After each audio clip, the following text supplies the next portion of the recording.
Today's topic of discussion, confidence. Maybe you're watching this video because you was once a confident person and you feel like you've lost it. Maybe something specific has happened, an event, a heartbreak. Maybe something's caused you to feel like you've lost your confidence. Perhaps you've never been a confident person and you're ready to make that change and you feel that lack and you've created a desire that you want to now be more confident. Or maybe you already are stepping into being more confident, but you just need to learn how to build on it. And this is a position I was in many years ago. And the reason why I understood confidence was so important was because it was such a hindrance to my life when I was feeling self-conscious, which of course is a byproduct of lacking confidence in your life. Something that happened to me, I remember a time when I was in great shape. We're talking 5+ years ago. I was very obsessive with the gym, my diet, I was in great condition. And then I started to travel the world. And as time goes on, you start to kind of focus on different things in life, especially when you're traveling. You're no longer really paying that much attention to your image. It's more about experiencing life. You're living in a different way. You have different standards. And what happened to me was I started to gain weight. I wasn't training as much. It wasn't as effective, as efficient as I used to be.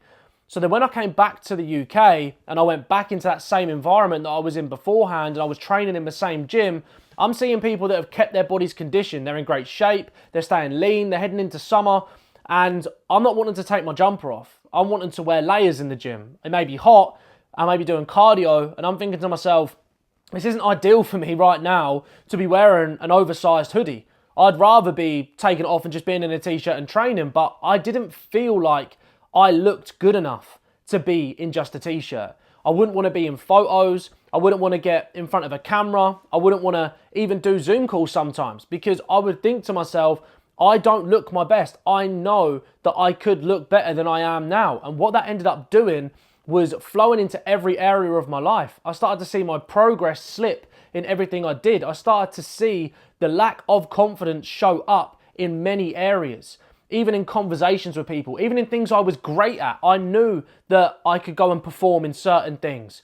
But because of the way I felt about myself and the way that there was the lack of presence of confidence, I no longer felt like who I used to be. Things that I was great at and things I loved the most, I now couldn't enjoy the same way I did. So what did I do?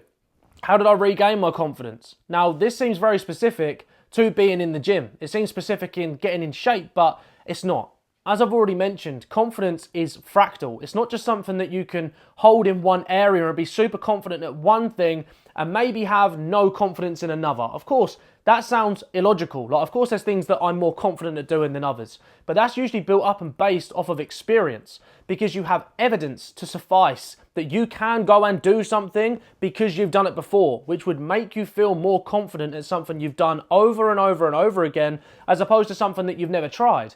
But imagine if you could build a level of not just mental resilience, but a level of confidence that is so tenacious that it flows into everything you do.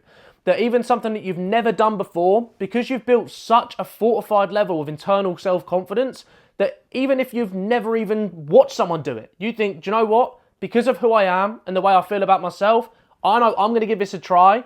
I'm confident enough that if I fail, I'm going to be able to overcome the hurdles, the adversity, whatever it is I have to do. And in the end, I'm going to get the desired result.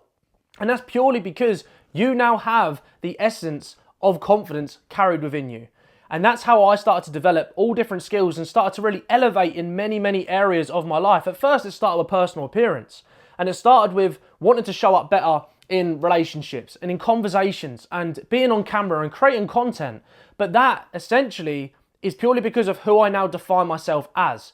So how do we go on and build confidence? What did I actually do or change to go and do it? I focus first of all on one area. I focus on something that I wanted to build my confidence back at. So that for me was my appearance. So I wanted to build my confidence back up in the gym. I needed to get back in shape. As soon as I started to see the results and the evidence that the work was paying off, of course, as a byproduct of that, my confidence in myself grew. But I was then able to look back at my journey and understand that, okay, I've come from a place where I didn't feel my best and now I'm here. So I have evidence to suffice that when I put in the time, effort and energy into something, I get a result. And mate, there were failures. There were times where I'd have setbacks. I thought my weight was coming down and then I'd get back on the scales and it went back up. It's going to be the same in certain parts of your journey. There's going to be times where maybe you're trying to get more confident at potentially playing an instrument. Maybe you're trying to get more confident at speaking in front of a camera. Maybe you're trying to rebuild your confidence with relationships and being able to speak to people and being able to actually just step into a room and feeling like you're supposed to be there. Maybe you don't want to feel like someone that is in an environment that you don't fit into. You just want to overall feel happy and content with who you are. It's all fractal. It's going to flow into every single area. But first of all, what you need to do is you need to focus on one specific point, one area that you want to become confident in. And when you can prove to yourself that when you apply yourself enough and you have a high enough level of self-belief, confidence is naturally going to start to flow into other areas. So now for me, an example of this is I don't think I could walk into a room with a piano and suddenly start reciting something from Interstellar. I don't have that ability. But what I know, based off the evidence from other things I've done before and the confidence I have in myself, that I'm going to fail again and again and again, but in the end, I'm going to be great at whatever it is I'm trying to do. I have that level of self-belief that although first time round, I'm not going to get the initial desired outcome. Maybe I'll get ridiculed for it. Maybe people will tell me to quit. Maybe people will tell me to stop. But I know that when I apply myself enough, I believe I can go and achieve anything. Imagine being able to carry that in everything you do. Imagine at first you're like, do you know what? I just want to be confident to shake somebody's hand. And that can end up at, I'm confident enough to sit in front of a camera and share my story. I'm confident enough to go stand up on a stage and speak in front of hundreds of people. So the importance of building confidence is not just so you can walk around and think you're better than anybody else. It's so that when you step into anything brand new, you have a level of self-belief that is unwavering. You have faith in yourself that no matter what area you step into, you're going to be able to figure it out and you're going to perform. So now to give you some tools on ways that you can not just build your confidence, but track the level you're moving at. So that as a byproduct, when you can start to see the growth and the evidence that you are starting to progress, you can start to build that internal confidence. One of which is journaling. It is writing down the progress you are having or tracking the way that you are actively growing in that specific area, so you have a metric to go back off of so that you can start to build that confidence because the results and evidence are there.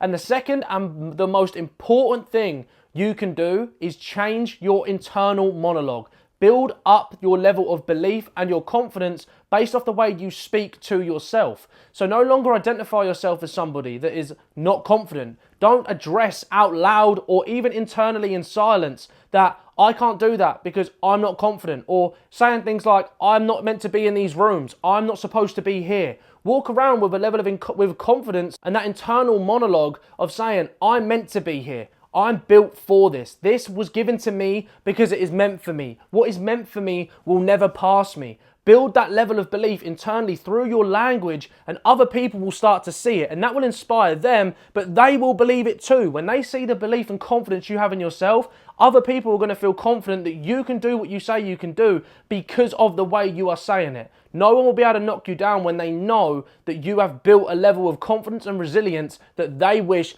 they could also have. So you need to change that language and the way you speak about yourself to see the biggest levels of personal growth. So if you found this video relatable and you felt like you benefited from the information shared, please go and share this with a friend, someone you think may also get the same level of benefit that you have. Make sure to go and like and subscribe to the channel also so you are notified of all future posts. My name's Harley, do the work, trust the process, and I'll see you in the next one.